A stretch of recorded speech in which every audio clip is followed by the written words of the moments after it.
Olá! Dados da Federação das Indústrias do Estado de São Paulo, Fiesp, mostram que a indústria de transformação na formação do Produto Interno Bruto, PIB, brasileiro, foi de 13,3% em 2012. Na análise da Fiesp, esse índice é parecido com o de 1955, quando o presidente Juscelino Kubitschek preparava o plano de metas, com o qual pretendia acelerar a industrialização do país. Segundo a Fiesp, se mantiver no ritmo atual, a participação das indústrias na soma das riquezas produzidas no país poderá recuar para 9,3% em 2029. Isso indica, de acordo com a federação, que o país já estaria desindustrializado. Mas, ao mesmo tempo, no setor industrial, o emprego formal aumentou de 4,9 milhões de postos em 2001 para 8,1 milhões hoje. Esse número, de acordo com o ministro do Desenvolvimento, Indústria e Comércio, Fernando Pimentel, provaria que o Brasil não está se desindustrializando.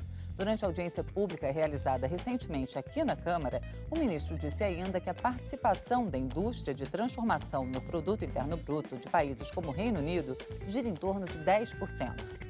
Para discutir esse assunto, o Brasil em Debate convidou os deputados Alfredo Kaifer, do PSDB do Paraná, e Vanderlei Sirac, do PT de São Paulo. E eu sou Fabiana Mello e este programa é uma produção conjunta da Rádio Câmara e da TV Câmara. Deputados, obrigada pela participação do senhor. E eu gostaria de perguntar, inicialmente, para o deputado Alfredo Kaifer. Então, o Brasil está ou não se desindustrializando? Desculpe. Primeiro, eu quero cumprimentar o telespectador da TV Câmara, os ouvintes da Rádio Câmara, e dizer que é uma satisfação grande estar presente nesse programa, debatendo um tema tão importante assim. Eu acho, sim, que o país vem regredindo e vem, digamos assim, indo para uma desindustrialização.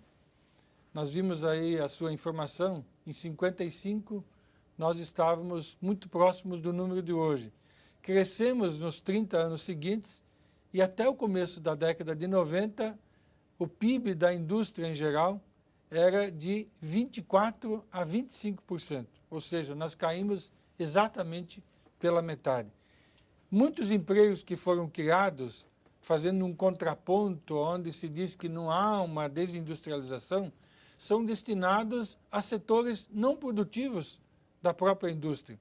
A burocracia está cada vez maior, é infernal, eu diria, tá? Cada vez se precisa mais gente para cuidar da papelada, da burocracia, de controles da nossa atividade empresarial.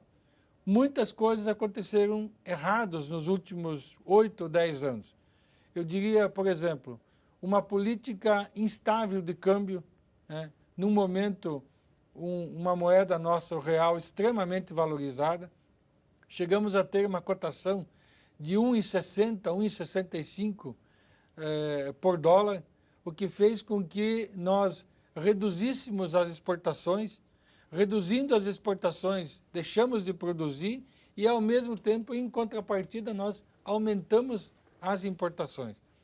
A taxa de juros não é competitiva em relação a que praticam outros países competidores nossos e a nossa carga tributária cada vez maior, representando aí 36%, 37% do PIB. Então, são essas coisas, eu diria, 3 coisas que afetam extremamente a nossa industrialização: câmbio, juro e taxa, carga tributária. E levar em conta que nós temos um país grande produtores de commodities agrícolas. E esse é um setor que continua crescendo. A nossa pauta de exportação maior é de commodities agrícolas. Se nós tivéssemos estímulos à transformação, grande parte desse produto poderia ser transformado, valor adicionado, valor agregado, incorporando mão de obra e empregos e virando industrialização e levando isso para o mercado do mundo inteiro. Então, temos que reverter esse quadro para que a gente não tenha, lá em 2009, índices parecidos como a que nós tivemos na década de 30. Deputado Vanderlei Sirac, na opinião do senhor, o governo tem se acomodado com a exportação de produtos primários e permitido a desindustrialização? Olha, eu quero cumprimentar os nossos telespectadores, aos ouvintes, quero cumprimentar aqui o deputado Alfredo, cumprimentar a nossa apresentadora. Eu penso que esses dados da Fiesp, eles não correspondem com a metodologia científica, porque ele está trabalhando na proporção. Na verdade, cresceu o número de indústrias no Brasil, cresceu também na área da agricultura, cresceu o serviço e cresceu o comércio. Na época, ele estava falando de uma população que mais de 80% vivia no campo. Hoje teve uma inversão. A gente respeita os dados, mas não corresponde com a realidade. Eu acredito muito na indústria do petróleo hoje, né? Depois do pré-sal, a transformação. Inclusive, nós estamos construindo o Comperj, que é o Complexo Petroquímico do Rio de Janeiro. Ontem, inclusive, o presidente da Braskem, o Dr. Fadigas, está falando de investimento de 5 bilhões de dólares lá. Nós fizemos aqui um seminário na Câmara dos Deputados falando do gás para a competição da indústria nacional. Também queria discordar do deputado, com todo respeito, os juros nunca estiveram tão baixos. O presidente Dilma reduziu a tarifa de juros nos últimos 30 anos, nunca tiveram tão baixo, só que tem que abaixar mais. A taxa de câmbio, quem dá a taxa de câmbio é o mercado. Nós podemos ter o câmbio fixo ou flutuante. Nós optamos pelo mercado, né? Então, o dólar varia para cima ou para baixo. Aí, quando varia para cima, beneficia um setor. Quando varia para baixo, prejudica outros, né? Setores da nossa economia. Agora, tem o Inova Alto, né, que é um projeto importante para a inovação do setor automobilístico no Brasil, que é uma indústria importantíssima. Nós terminamos de criar aqui na Câmara e no Senado, aprovando a medida 613, o regime especial da indústria química, petroquímica e de plástico no Brasil. Se a gente pegar a indústria de cosmético, de higiene pessoal e de limpeza, está crescendo em torno de 10% ao ano em nosso país. Agora nós precisamos investir em logística, né? Teve os portos, é importante, os aeroportos, as rodovias, ferrovias, as aquavias, os dutos, né, de gás e de óleo. Isso é muito importante. A agroindústria deu certo no Brasil. Agora eu queria concordar com o Alfredo. Nós não temos que ser somente um grande exportador de soja. Nós temos que transformar nossa soja em óleo de soja. Isso é importante. Senão, daqui a pouco, nós vamos estar importando. Até porque a expectativa é que o Brasil supere os Estados Unidos na próxima safra e seja o líder mundial Sim. na produção. Agora, nós somos um grande exportador, nós somos o maior exportador, por exemplo, de suco de laranja, né? Do Brasil, inclusive, nós temos o terminal que vai para a Europa, a Holanda, e depois é distribuído para toda a Europa e mesmo para os Estados Unidos. Agora, os serviços também estão crescendo. Agora, nós estamos dentro mais ou menos da média mundial, mas eu também não me conformo, não. Aí eu queria concordar com o deputado. O Brasil, ele tem um potencial enorme. Por exemplo, nós temos que transformar o nosso minério de ferro em produtos em aço, em produtos derivados. Porque o Getúlio Vargas, inclusive, falava lá, o ferro que a gente exporta hoje, o minério, volta em forma de algemas para o Brasil. Agora, o petróleo que nós exportamos pode voltar em forma de plástico. Então, aqui nós temos uma certa convergência nesse aspecto. Só me desculpe interrompê-lo, mas, por exemplo, de acordo com dados do IBGE, o setor de bens intermediários, pelo terceiro mês consecutivo, registrou uma queda na produção, menos 1,1% em maio, menos 0,1% em junho, menos 0,7% em julho. E esse é o setor que reflete as compras intraindustriais, ou seja, justamente de expansão das indústrias, né? Isso não preocupa, porque justamente não reflete o temor, a falta de confiança do setor industrial em expandir a produção? Sim, mas daí nós não podemos medir em 3 meses. Nós estamos falando de uma pesquisa de 1950. Não, eu digo, mas assim, atualmente, agora, e hoje, atualmente, no caso... eu penso que isso não tem grande importância no momento, até porque foi criado, eu estou falando, tem o Inova Alto que nós estamos pensando em 1917, nós estamos pensando no regime especial da indústria química que vai de agora até 2017, está sendo feita uma pesquisa para os próximos 50 anos, uma política pública. Nós estamos pensando numa política da precificação do gás brasileiro, que está em torno de $12. Nos Estados Unidos está $3,50 a $4, 1 milhão de BTU. Agora nós temos que pensar isso a curto e médio prazo, não em meses, né? Isso não é possível. Eu estou dizendo que nós estamos num caminho certo. Acho que tem que envolver o governo, envolver o Congresso Nacional, envolver os empresários, os trabalhadores e pensar numa política pública de longo prazo. Nós estamos aqui à frente da indústria na Câmara, eu sou responsável pelo setor químico, petroquímico e plástico. Nós não podemos pensar em meses, nós temos que pensar em anos, nós não podemos pensar num governo. Não, o governo vai acabar o mandato, vai começar um próximo governo e você não consegue construir nada em curtíssimo prazo. Agora nós temos que tirar as amarras. Ok. Né? Estava aqui, uma das amarras, questão tributária. Não é que nós temos que diminuir a carga tributária no geral, nós temos que diminuir a carga tributária da produção. Certo. É um absurdo, para produzir tem que pagar imposto. Rapidamente, antes da gente passar para o intervalo, eu queria saber, então, a opinião do deputado Alfredo Kaifer sobre isso. Na opinião do deputado, será que o governo está tomando as medidas para melhorar a legislação e para melhorar a infraestrutura brasileira e incentivar o setor? O senhor concorda com isso? Eu vejo assim, que o governo ele toma atitudes, implanta medidas pontuais, genéricas, mas não focadas numa política de médio e longo prazo. Então, hoje nós estamos vivendo um modelo dirigista, que é assim, eu acudo um setor, hoje eu preciso desonerar IPI de linha branca, porque eu tenho que estimular o consumo, aí eu desonero a produção de veículos, eu desonero folha de pagamento de um setor, eu isento de PIS e COFINS uma determinada área e não foquei um plano de médio e longo prazo. É isso que nós temos que implantar, uma política de longo prazo. Nós tivemos, sim, crescimentos extraordinários na área de serviços, que, aliás, hoje é o grande empregador do Brasil. Nós tivemos níveis de desemprego baixos, mas de uma média salarial também muito baixas, empregadas na área de serviço, quando isso poderia estar deslocado na área industrial. É preciso, sim, implantar políticas plenas de médio e de longo prazo. A gente vai continuar essa discussão dentro de alguns instantes. O Brasil em Debate faz um rápido intervalo e volta já.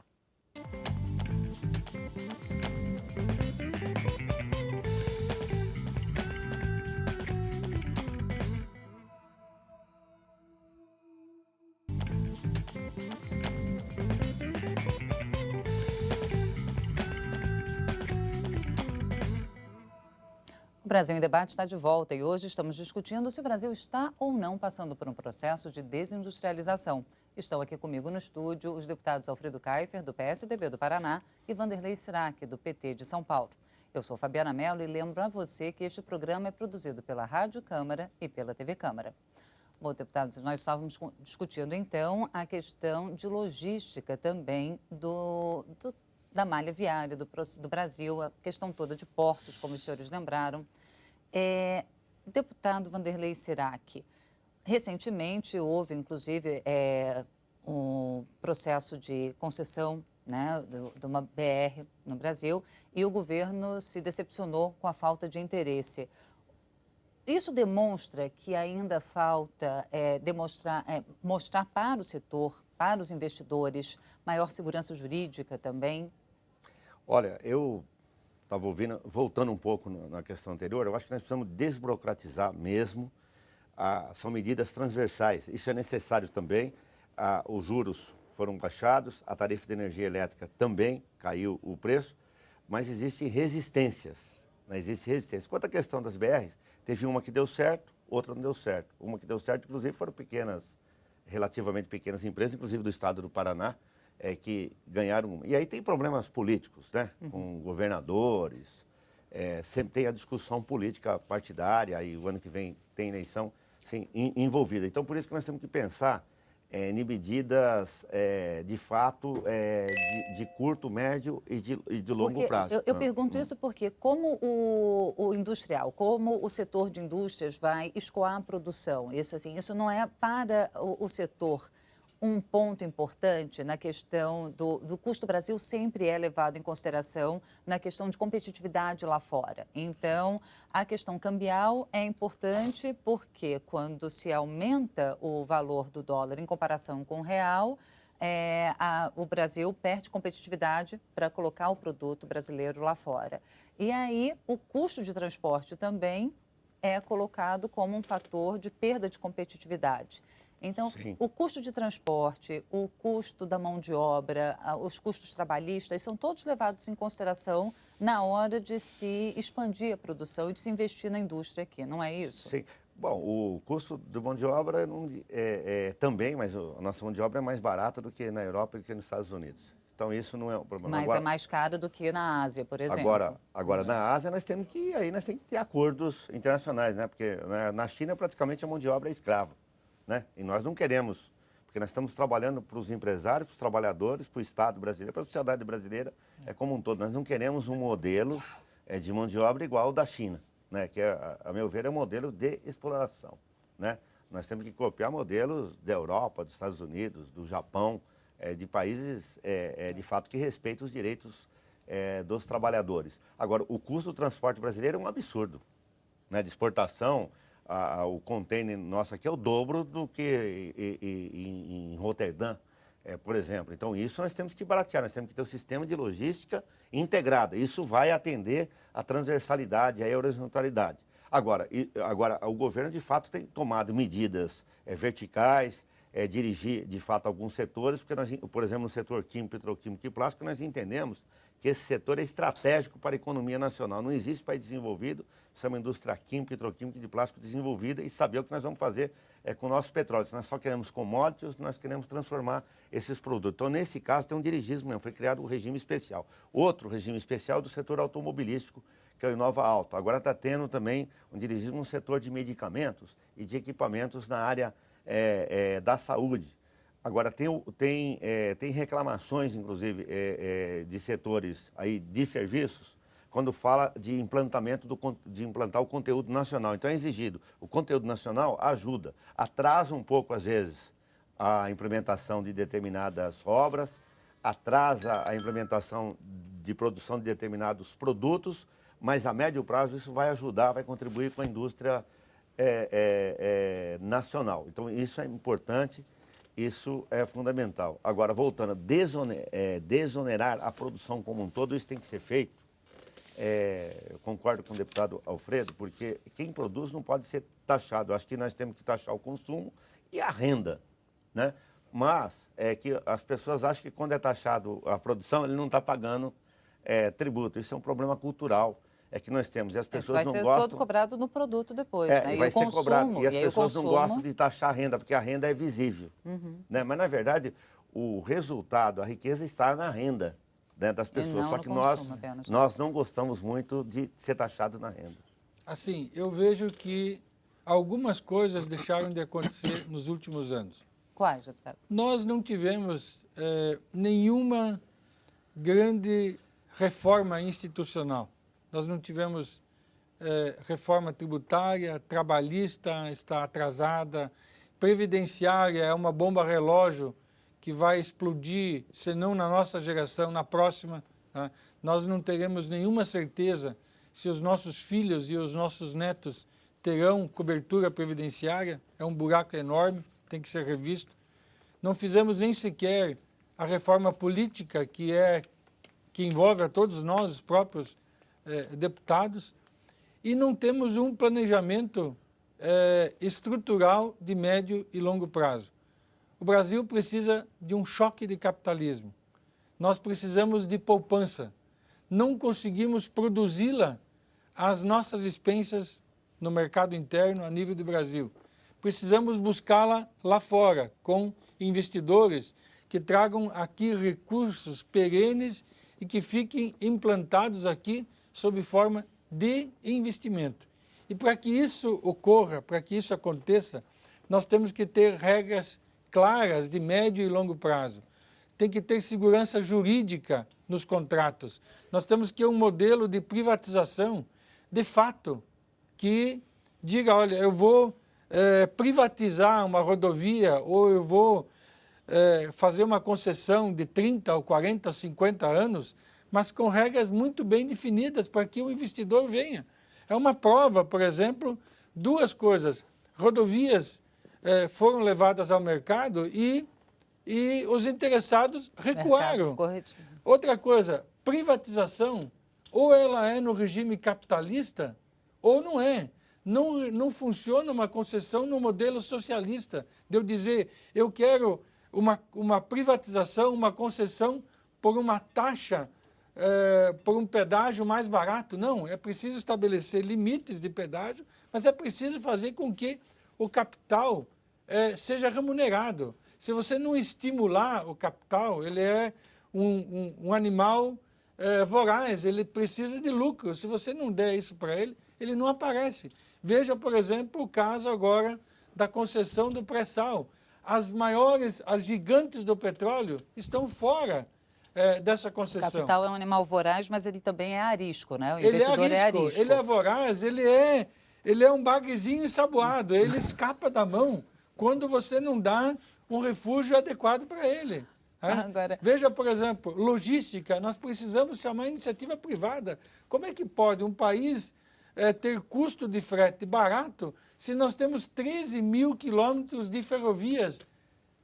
Deputado, só para fazer um comparativo, os americanos têm 250 mil quilômetros de rodovia. A Argentina, aqui do lado, tem 50 mil. Nós temos 29 mil quilômetros de rodovias, só que 13 mil transitáveis. Nós temos 10 mil que estão sem condição de uso. Não tem recuperação, né? Não tem recuperação viável, né? Economicamente viável. Todas essas coisas que nós precisamos nos próximos 10 ou 20 ou 25 anos, elas só vão acontecer se nós chamarmos o capital. E o capital está no mundo inteiro, está na iniciativa privada.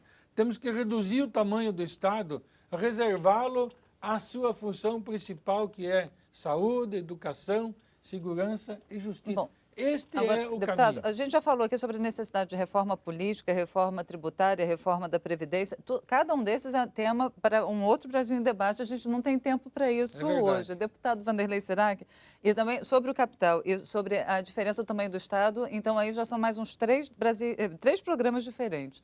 Deputado Wanderlei Sirac, sobre essa questão da falta, para tentar só um tema rapidamente, a falta de um planejamento de longo prazo, que foi um dos tópicos apontados pelo deputado Alfredo Kaifer. Esse planejamento de longo prazo, nós estamos fazendo? Sim, inclusive foi criado o Conselho de Desenvolvimento Econômico, na época do presidente Lula, agora foi dado sequência com a presidenta Dilma. É necessário a gente ouvir todas as partes, porque foi feito um planejamento de longo prazo pelo então presidente Juscelino Kubitschek, que foi o plano de metas, foi um dos primeiro feito, teve na época do Getúlio Vargas também, mas foi do Juscelino Kubitschek, e hoje nós estamos colhendo as consequências.